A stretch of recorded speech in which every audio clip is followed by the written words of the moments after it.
Dans le monde du cinéma, il existe une histoire sombre et mystérieuse qui hante l'industrie depuis des années.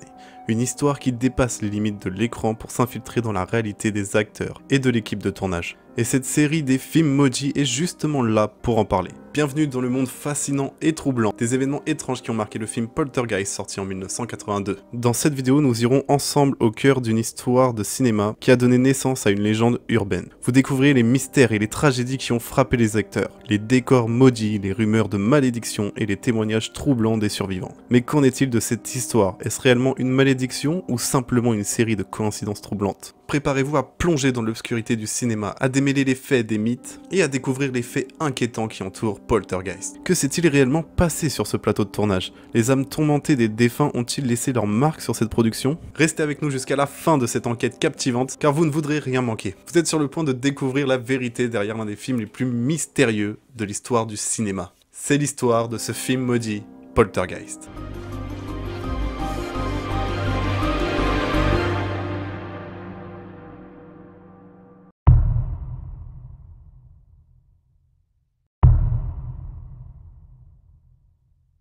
Le tournage de Poltergeist a commencé sous une sinistre étoile. L'une des premières scènes impliquait des cadavres sortant de leur tombe. Bon, ils ont un peu poussé le vice en même temps. Évidemment, c'est pour rendre les séquences authentiques que des véritables squelettes humains ont été utilisés au lieu de faux. Du coup, ce décor un peu trop réaliste pour certains membres de l'équipe. Après les événements qui se sont passés, ces mêmes membres de l'équipe se sont dit que c'est peut-être ce qui a jeté les bases de la malédiction sur ce film.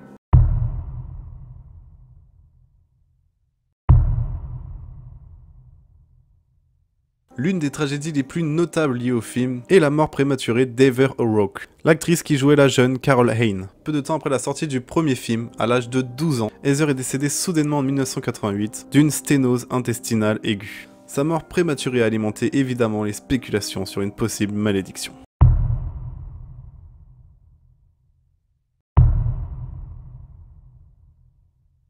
Mais il y a également pas mal d'acteurs secondaires qui ont connu des tragédies après le tournage de The Poltergeist. Dominique Dunne, qui jouait Dana, la fille aînée de la famille Freeling, a été étranglée à mort par son petit ami en 1982, peu de temps après la sortie du film. Y a-t-il un lien entre ces deux événements? A priori non, mais évidemment beaucoup pensent que c'est un rapport avec le film. Julian Bake, qui a joué le rôle de Kane dans Poltergeist 2 The Overside, sorti en 1986, est décédé lui d'un cancer de l'estomac en 1985, avant la sortie du film.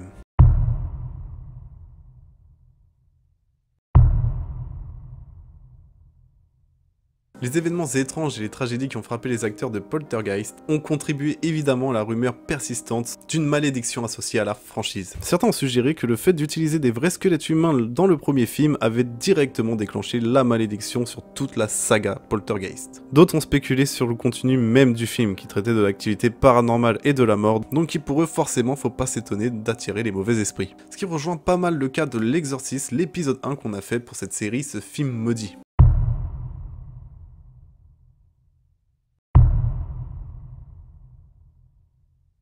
Les acteurs survivants de la franchise Poltergeist ont partagé leur propre expérience étrange pendant le tournage. JoBeth Williams, qui incarne Diane Freeling, a affirmé que certaines scènes utilisaient des effets spéciaux qui étaient si réalistes qu'elle avait eu l'impression de faire face à des phénomènes surnaturels. Donc attention, elle ne dit pas qu'elle a vécu elle personnellement des phénomènes paranormaux, elle dit juste que c'était tellement bien fait sur le tournage au niveau des décors etc. qu'elle avait vraiment l'impression que, qu'elle n'incarnait pas le personnage mais qu'elle vivait ce que le personnage était en train de vivre. Craig T. Nelson, qui jouait le rôle de Steve Freeling, a également évoqué des sensations étranges sur le plateau.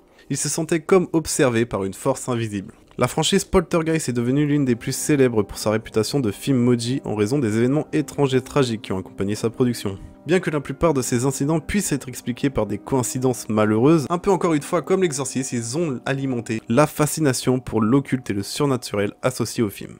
Poltergeist demeure un exemple emblématique de la manière dont les légendes urbaines et les récits de la malédiction peuvent s'ancrer dans la culture populaire. Mais notre voyage dans le monde du cinéma ne s'arrête pas ici. Abonnez-vous à la chaîne pour rester à l'affût de nos prochaines enquêtes sur l'histoire du cinéma. Nous dévoilerons les mystères qui entourent d'autres films emblématiques et les histoires qui ont fasciné l'industrie du cinéma. N'oubliez pas de cliquer sur le bouton abonnement et d'activer les notifications pour ne rien louper. Rejoignez notre communauté de passionnés de cinéma et ensemble nous parcourrons les recoins les plus sombres et les plus fascinants du 7e art. Merci d'avoir suivi cette enquête sur Poltergeist. Restez curieux, restez connectés et préparez-vous à notre prochaine aventure cinématographique. Jusque là, prenez soin de vous et à la prochaine. Ciao!